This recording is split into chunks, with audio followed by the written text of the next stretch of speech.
हम सब एक नागरिकों के बीच में एक अभियान चला रहे हैं कि ऐसे सभी लोग जो घुसपैठिए के रूप में आपके क्षेत्र में रह कर के नाम दर्ज करा लिए हैं, या जो मृतक हैं, या जो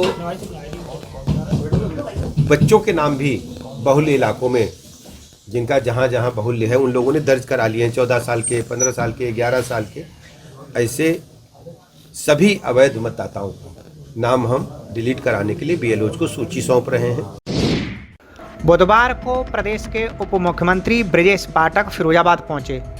भाजपा कार्यालय पर उन्होंने एसआईआर को लेकर कहा कि बिहार में विधानसभा चुनाव निष्पक्ष मतदाता सूची बनने के बाद हुए थे। जो एसआईआर का विरोध कर रहे हैं उनके पास जनहित के मुद्दे नहीं हैं। बिहार में जनता ने राष्ट्रीय जनता दल के जंगल राज को और कुशासन को नकार दिया है। 18 वर्ष के हो गए उनका फार्म भरवाएंगे। इसके उपरांत जो शादी विवाह करके बहुएं आई उनका फार्म भरा जाएगा। इसके अलावा जो ट्रांसफ़र करके लोग आए हैं हमारे क्षेत्रों में किन्हीं कारणों, चाहे सरकारी नौकरी की वजह से, निजी नौकरी की वजह से, या कई लोग अपनी रिश्तेदारी में भी शिफ्ट होते हैं अपनी घरेलू परिस्थितियों की वजह से, ऐसे सभी लोगों का नाम अंकित कराएंगे। इसके अलावा जो अपने बूथ को छोड़ करके दूसरे गाँव में या दूसरे बूथ पर रहने चले गए हैं उनका भी फार्म फिलअप कराने का काम करेंगे। ये गहन मतदाता सूची पुनरीक्षण कार्यक्रम वो पहली बार नहीं हो रहा है इस देश में। आज़ादी के बाद कई बार हो चुका है। इससे पहले भी हाल में 2002 से 3-4 के बीच में हुआ था और इसमें घबराने की कोई बात नहीं है।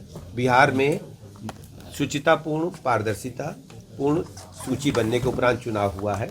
एसआईआर का काम देश में पहली बार नहीं हो रहा, बल्कि इससे पहले भी कई बार हो चुका है। समाजवादी पार्टी और कांग्रेसियों के पेट में यही दर्द है कि समाजवादियों के गुंडाराज को आज भी प्रदेश के लोग भूले नहीं हैं। खासकर फिरोजाबाद के लोग उनके गुंडाराज को अच्छी तरह जानते हैं कि उत्तर प्रदेश के लोग उनकी गुंडई को स्वीकार नहीं करेंगे। बिहार में आरजेडी के जंगल राज को बिहार के जनमानस ने नकार दिया। समाजवादी पार्टी और कांग्रेसियों के पेट में यही दर्द है कि समाजवादी पार्टी के गुंडा राज को, जंगल राज को आज भी उत्तर प्रदेश के लोग भूले नहीं हैं। खासकर फिरोजाबाद के लोग अच्छी तरह उनके गुंडा राज, जंगल राज को जानते हैं और यही उनके पेट में दर्द होने का कारण है। वो जानते हैं उत्तर प्रदेश के लोग अब कभी भी समाजवादी पार्टी के गुंडे को स्वीकार नहीं करेंगे। इनको कभी भी काम करने का अवसर नहीं मिलेगा। ये प्राइवेट लिमिटेड कंपनियां हैं जो एक परिवार द्वारा संचालित होती हैं। लोकतंत्र की अवधारणा के मुताबिक, बाबा साहब भीमराव अंबेडकर की सोच के मुताबिक ये पार्टियां काम नहीं कर पा रही हैं। उनको अब उत्तर प्रदेश में काम करने का अवसर नहीं मिलेगा। ये प्राइवेट लिमिटेड कंपनियां हैं जो एक परिवार द्वारा संचालित होती हैं। ये बाबा साहब भीमराव अंबेडकर के संविधान के हिसाब से काम नहीं कर पा रही। श्री पाठक ने कहा कि लोकतंत्र की अवधारणा के मुताबिक बाबा साहब भीमराव अंबेडकर की सोच के मुताबिक काम नहीं कर पा रही हैं। निर्वाचन आयोग की वेबसाइट पर जाकर आप देखोगे तो यही पाओगे कि एक खानदान भर पूरी पार्टी चला रहा है, पार्लियामेंट्री बोर्ड चला रहा है। अखिलेश यादव ने वंदे मातरम पे बहस की जरूरत क्यों पड़ी? 75 साल बाद अखिलेश यादव ने 150 साल बाद अखिलेश यादव ने ये कहा है। 75 साल बाद देखिए, वंदे मातरम जब गीत गाया गया आज़ादी की लड़ाई में, स्वतंत्रता संग्राम के दीवानों ने इसको गाकर के हंसते हंसते फांसी के फंदे को चूमा। और आज जब इतना बड़ा कार्यक्रम पूरे देश दुनिया में वंदे मातरम की गीत की चर्चा हो रही है तो भारतीय जनता पार्टी ने और हमारी सरकार ने इसको बहुत ही, मैं कह सकता हूँ, श्रद्धांजलि अर्पित करने के लिए ये इस कार्यक्रम को आयोजन किया। वो फ्रीडम फाइटर्स जिन्होंने देश को आज़ादी दिलाई उन्हें श्रद्धासुमन अर्पित करने के लिए इतने बृहद स्तर पर इसका गान भी कराया और आज संसद में बहस भी हो रही है।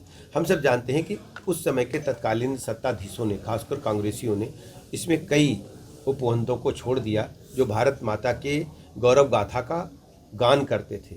तो ऐसी परिस्थितियों को जनमानस के बीच में ले जाना हम सबका धर्म है। उप मुख्यमंत्री ब्रजेश पाठक ने सपा की ओर इशारा करते हुए कहा कि निर्वाचन आयोग की वेबसाइट पर आप जाकर देखेंगे कि एक खानदान पूरी पार्टी चला रहा है।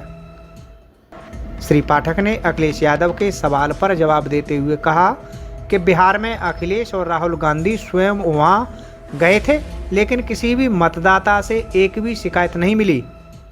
उन्होंने कहा कि न तो मीडिया को और न ही निर्वाचन आयोग को किसी व्यक्ति का नाम गलत तरीके से काटे जाने की कोई शिकायत मिली। आज उत्तर प्रदेश निवेश के लिहाज से, उद्योग के लिहाज से और रहने के लिहाज से बेहतर प्रदेश बन चुका है। अखिलेश यादव ने कहा है कि उत्तर प्रदेश में एसआईआर के नाम पे एनआरसी लागू करने की आप प्लानिंग उनसे है। पूछिए, अगर कोई आपके पास शिकायत हो, बिहार आप गए थे तो वहाँ का 65 लाख वोट मतदाता सूची से डिलीट हुआ है। उत्तर प्रदेश में भी इस प्रकार अवैध घुसपैठियों को, ये सब घुसपैठियों के सहारे चुनाव लड़ना चाहते हैं। भारतीय जनता पार्टी शुचिता पारदर्शिता की राजनीति में भरोसा रखती है। बाबा साहब भीमराव अम्बेडकर के संविधान के मुताबिक हम जन जन को जोड़ करके माननीय मोदी जी की गरीब कल्याण योजनाओं के माध्यम से उत्तर प्रदेश के लोगों का भरोसा जीते हैं। और उत्तर प्रदेश सरकार ने 17 से लेकर अब तक लॉ एंड ऑर्डर में अभूतपूर्व सफलता हासिल की है। आज उत्तर प्रदेश एक निवेश के लिहाज से, उद्योग के लिहाज से और रहने के लिहाज से बेहतर डेस्टिनेशन बन चुका है। अगर आप ये वीडियो YouTube पर देख रहे हैं तो हमारे चैनल को सब्सक्राइब करें और बेल आइकन को दबाना ना भूलें। अगर आप Facebook पर ये वीडियो देख रहे हैं तो हमारे पेज को लाइक करें।